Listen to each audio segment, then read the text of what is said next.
عبدالعظیم بن جیلانی کو دعوت دے رہا ہوں۔ عظیم بن جیلانی یہ 8th کلاس کے طالب علم ہیں، ابتدائی دور میں پڑھ رہے ہیں۔ استقامت ان کا موضوع ہے۔ السلام علیکم ورحمۃ اللہ وبرکاتہ۔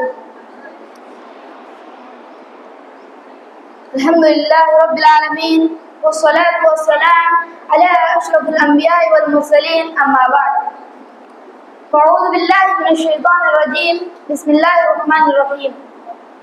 ان الذین قالوا ربنا اللہ ثم استقاموا فلا خوف علیہم ولا هم يحزنون اولئک اصحاب الجنة خالدین فیہا جزاء بما كانوا یعملون۔ قابل احترام صدر مجلس، ذمہ داران جامعہ، مشرق اساتذہ اکرام، علماء اکرام، مجلس میں میری تقریر کا عنوان ہے استقامت۔ میرے اسلامی بھائیوں، استقامت کا لغوی معنی جم جانا، اور شریعت میں کہتے ہیں کہ آپ کو اپنانے کے بعد اس پر مضبوطی سے قائم رہنا، کسی بھی حالت میں اس سے نہ ہٹنا، جیسی بھی مشکل آئے اسے برداشت کرنا۔ قرآن مجید میں اللہ رب العالمین استقامت کا حکم دیتے ہوئے فرماتا ہے مستقیم کما امرتا، بس آپ جمے رہے جیسا کہ آپ کو حکم دیا گیا ہے۔ لیجیے ایک حدیث سنیے جس میں اللہ کے آخری نبی محمد مصطفیٰ صلی اللہ علیہ وسلم نے ایک صحابی کے سوال کرنے پر استقامت کا حکم دیا۔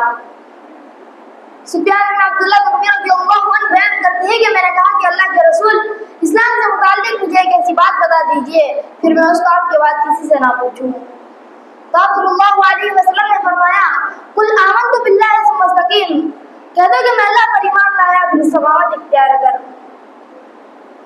اس آیت کریمہ حدیث میں ایمان والوں کو استقامت کی تلقین کی گئی ہے، کیونکہ استقامت دشمنوں کے مقابلے کے لیے ایک بڑا مؤثر ہتھیار ہے۔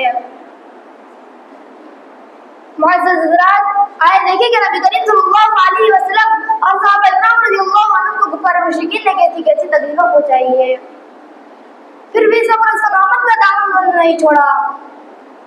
جب آپ صلی اللہ علیہ وسلم کی دعوت کو روکنے کے لیے کفار مشرکین نے آپ صلی اللہ علیہ وسلم کے چچا ابو طالب سے شکایت کی تو آپ صلی اللہ علیہ وسلم نے فرمایا چچا جان، اللہ کی قسم اگر یہ لوگ مشرکین مکہ میرے دائیں ہاتھ پر سورج اور بائیں ہاتھ پر چاند رکھ دیں تب بھی میں اسلام کو توحید کی دعوت کو نہیں چھوڑوں گا، حتیٰ کہ اللہ تعالیٰ اس دین کو غالب کر دے یا میں اس راستے پر ہلاک ہو جاؤں۔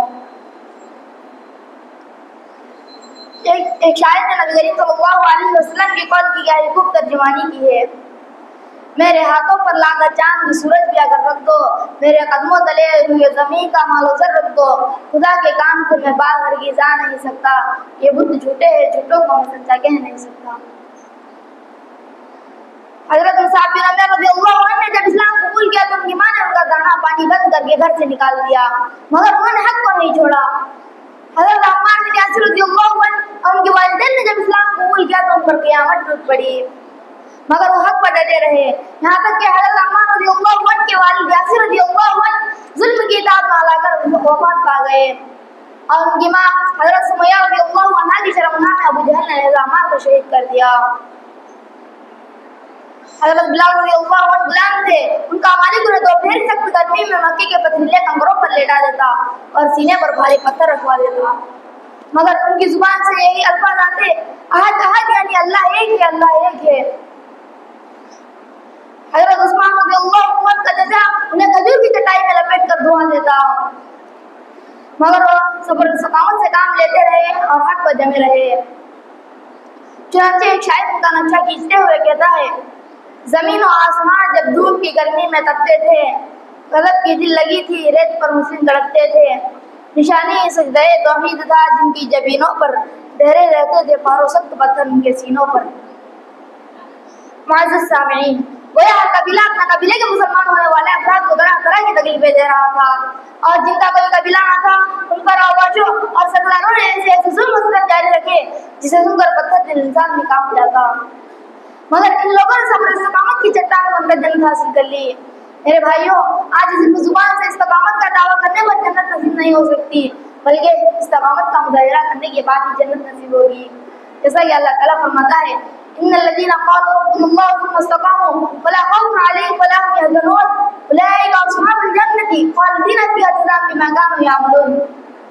بے شک جن لوگوں نے کہا کہ ہمارا رب اللہ ہے تو اس پر جمے رہے، نہ ان پر کوئی خوف ہوگا اور نہ وہ غمگین ہوں گے، یہ تو اہل جنت ہے جو ہمیشہ اسی میں رہیں گے، ان کے اعمال کے بدلے جو کیا کرتے تھے۔ لہٰذا ضرورت اس بات کی ہے کہ ہر حال میں استقامت اختیار کی جائے، کسی بھی تکلیف، مصیبت اور دشمن کی دھمکی وغیرہ سے نہ چھوڑا جائے۔ آخر میں اللہ تعالیٰ سے دعا ہے کہ اللہ تعالیٰ ہم تمام لوگوں کو استقامت اپنانے کی توفیق دے، آمین۔ وآخر دعوانا الحمد للہ رب العالمین۔ السلام علیکم ورحمۃ اللہ وبرکاتہ۔